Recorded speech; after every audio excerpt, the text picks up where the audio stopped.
देश में corona virus के खिलाफ चल रही जंग में सफलता मिलती हुई दिख रही है। सरकार और आम लोगों के सहयोग से इस घातक बीमारी को कुछ हद तक रोकने में सफलता मिली है। केंद्रीय स्वास्थ्य मंत्रालय ने कहा है कि भारत में रिकवरी रेट पूरे विश्व में सबसे बेहतर और यहाँ पर कोरोना से होने वाली मौतों का आंकड़ा भी कम है। स्वास्थ्य मंत्रालय ने कहा कि भारत में रिकवर मामलों की संख्या 67 लाख से ऊपर हो चुकी है, जो कि किसी भी देश में सबसे अधिक है। उन्होंने कहा कि हमने अब तक 9 करोड़ 60 लाख टेस्ट किए। ये विश्व की दूसरी सबसे बड़ी संख्या है। मंत्रालय ने जो आंकड़े मीडिया के सामने पेश किए, उनके मुताबिक भारत में अब एक्टिव केस 7,50,000 से भी नीचे है। ये दर्शाता है कि कोरोना से जंग में भारत अच्छा कर रहा है। स्वास्थ्य मंत्रालय के सचिव राजेश भूषण ने कहा कि प्रति 10 लाख जनसंख्या पर भारत में मृत्यु दर 83 है और हम विश्व में सबसे कम मृत्यु दर वाले देश में हैं। विश्व की औसत मृत्यु दर 142 है। उन्होंने आगे कहा कि एक्टिव मामलों में लगातार गिरावट दर्ज की जा रही है। 18 सितंबर को एक्टिव केसेस की संख्या 10 लाख से ऊपर थी और अब एक्टिव मामलों की संख्या 7,48,538 है। मंत्रालय ने बताया कि अभी कुछ इलाकों में कोरोना के रिकॉर्ड मामले सामने आ रहे हैं। उन्होंने कहा कि भारत के कुल मामलों में 64% केवल 6 राज्य महाराष्ट्र, कर्नाटक, केरल, तमिलनाडु, आंध्र प्रदेश और वेस्ट बंगाल से आ रहे हैं। इसके अलावा पूरे विश्व में पर मिलियन एक्टिव केसेस की बात करें तो भारत में सबसे कम है। कांग्रेस के पूर्व अध्यक्ष राहुल गांधी ने कमलनाथ के आइटम वाले बयान की आलोचना की है। उन्होंने कमलनाथ के बयान की आलोचना करते हुए कहा कि जिस तरह की भाषा का इस्तेमाल कमलनाथ ने किया वह उन्हें बिल्कुल पसंद नहीं है। प्रेस कॉन्फ्रेंस के दौरान राहुल गांधी से जब कमलनाथ के आपत्तिजनक बयान पर प्रतिक्रिया मांगी गई तो उन्होंने कहा, कमलनाथ मेरी पार्टी के हैं, लेकिन व्यक्तिगत रूप से मुझे उस प्रकार की भाषा पसंद नहीं है जिसका उन्होंने इस्तेमाल किया। मैं इसकी सराहना नहीं करता, चाहे वह कोई भी हो। यह दुर्भाग्यपूर्ण है। राहुल गांधी ने आगे कहा कि सामान्य तौर पर मुझे लगता है कि महिलाओं के प्रति हर स्तर पर हमारे व्यवहार को सुधारने की जरूरत है, चाहे वह लॉ एंड ऑर्डर हो, बेसिक रिस्पेक्ट हो, सरकार, बिजनेस या किसी दूसरी फील्ड में उनके स्पेस को लेकर हो। हमारी महिलाएं हमारा गौरव हैं और उनकी रक्षा होनी चाहिए। वहीं कमलनाथ ने राहुल गांधी के इस बयान पर प्रतिक्रिया देते हुए कहा कि यह उनकी राय है और वह माफी नहीं मांगेंगे। वो राहुल जी की राय है और उनको जो समझाया गया कि किस संदर्भ में मैंने ये कहा था, मैंने तो साफ कर दिया मैं किस संदर्भ में कहा था। इसमें और कहने की आवश्यकता नहीं है। सर, क्या कमलनाथ जी आप माफी मांगेंगे इमरती देवी से? हम मैं क्यों माफी मांगूंगा? मैंने तो कह दिया कि मेरा लक्ष्य नहीं था किसी का अपमानित करना। अगर कोई अपमानित इससे एहसास करता है तो मुझे खेद है। ये तो कल मैंने कह दिया। लेकिन राहुल गांधी बोल रहे हैं, कमलनाथ शिवराज जी कह रहे हैं कि माफी मांगिए, माफी मांगनी चाहिए आपको। ये शिवराज सिंह जी जनता के बीच में जाएं और माफी मांगे। मैंने तो खेद व्यक्त कर दिया है। लेकिन सर राहुल गांधी नाराज हो रहे हैं इसके बाद। सर आपको क्यों चिंता है?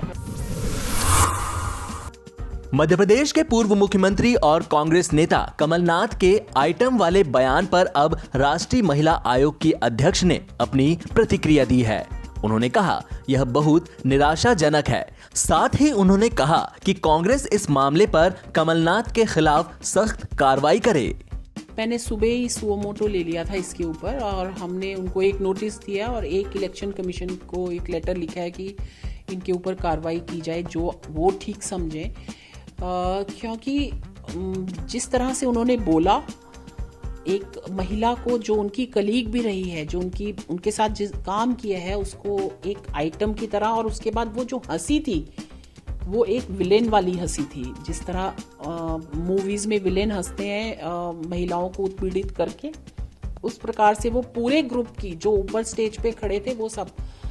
और आज उनका जब मैंने एक उसकी जवाब पढ़ा है कि जब उनसे पूछा गया कि उन्होंने ये किया है तो उन्होंने ये बोला कि वो मैं एक लिस्ट में पढ़ रहा था और उसमें आइटम वाइज था, तो मैंने इसलिए आइटम 1 आइटम 2 और जो बिल्कुल झूठ है, ऐसा नहीं था, सारी दुनिया ने देखा उन्होंने क्या किया। और उनका नाम, वो कहते मैं उनका ऑपोजिशन, उनका नाम कैसे लेता।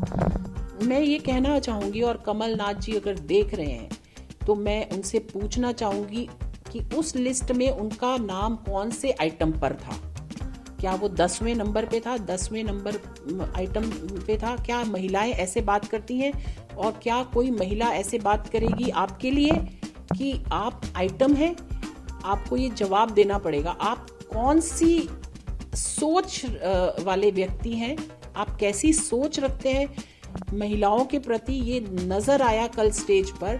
और मुझे दुख हुआ कि आप कभी वहाँ के चीफ मिनिस्टर थे जो इस प्रकार से महिला को, जिसने आपके साथ काम किया, ऐसे शब्दों में आपने उनको एड्रेस किया।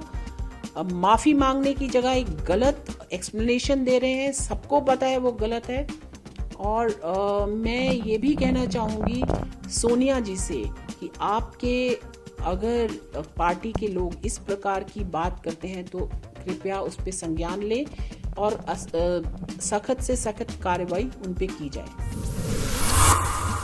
पीएम मोदी का मंगलवार को राष्ट्र के नाम संबोधन से पहले राहुल गांधी ने मोदी सरकार पर तंज कसा। भारत और चीन के बीच पूर्वी लद्दाख में वास्तविक नियंत्रण रेखा पर बीते 6 महीने से जारी गतिरोध को लेकर राहुल गांधी ने पीएम मोदी पर निशाना साधा। राहुल गांधी ने कहा, मैं प्रधानमंत्री से सुनना चाहूंगा कि चीन भारतीय क्षेत्र को कब छोड़ेगा, लेकिन मैं आपको इस बात की गारंटी देता हूं कि प्रधानमंत्री में ये बताने की हिम्मत नहीं होगी। प्रधानमंत्री चीन के बारे में एक शब्द नहीं बोलेंगे। राहुल गांधी ने ट्वीट करते हुए कहा कि 6 बजे पीएम मोदी अपने संबोधन में ये जरूर बताइएगा कि आप चीन को हमारी सीमा से कब बाहर करेंगे। दरअसल कांग्रेस अध्यक्ष राहुल गांधी चीन के मुद्दे को लेकर लगातार प्रधानमंत्री मोदी पर हमलावर होते हैं। वहीं कोरोना वायरस महामारी के मद्देनजर पीएम मोदी कई बार देश को संबोधित कर चुके हैं। वे अपने मासिक रेडियो कार्यक्रम मन की बात में भी कोरोना को लेकर देशवासियों को सतर्क रहने की सलाह देते हैं। राष्ट्रीय जनता दल के नेता तेजस्वी यादव ने आज कहा कि बिहार में योगी आदित्यनाथ का अभियान राजद के लिए कोई चुनौती नहीं है। भाजपा निराश और दुखी है क्योंकि वे सत्ता में वापस नहीं आ रहे हैं। कोई चैलेंज नहीं है, इतने ये लोग परेशान हैं, हताश हैं, निराश हैं। अब इनको समझ में आ गया कि इनकी सरकार अब दोबारा बनने वाली नहीं है। देश की पूरी ताकत जो है हमारे पीछे लगाई जा रही है। हम अकेले हैं और ये सब कहते हैं अनुभवहीन है। तो हम तो इतना कहना चाहते हैं, हम तो एमएलए भी रह लिए, डिप्टी सीएम भी रह लिए, विपक्ष के नेता भी रह लिए। इसी 5 साल के कार्यकाल में मेरा जो अनुभव है 50 साल का हो चुका है। और दूसरी जहाँ तक बात है, मुख्यमंत्री पहली बार चुनाव लड़े थे 85 में, 90 में मंत्री बन गए थे। उनके पास कौन सा अनुभव था? और जब हमारे पास अनुभव नहीं था तो उन्होंने डिप्टी सीएम क्यों बनाया? हम तो चैलेंज करते हैं, मेरे 18 महीने के कार्यकाल के बारे में डिस्कस कीजिए as a deputy chief minister. हालांकि आप बताइए, अगर हम अनुभवहीन हैं तो आप मेरे पीछे पूरी देश की ताकत क्यों लगा रहे हो अपनी, सिर्फ एक छोटे से नौजवान को रोकने के लिए? यानी कहीं ना कहीं से ये साबित होता है कि लोग निराश हैं, परेशान हैं, घबराए हुए हैं। क्यों नीतीश जी का चेहरा काम नहीं काम चल रहा क्या? हम तो पूछना चाहते हैं।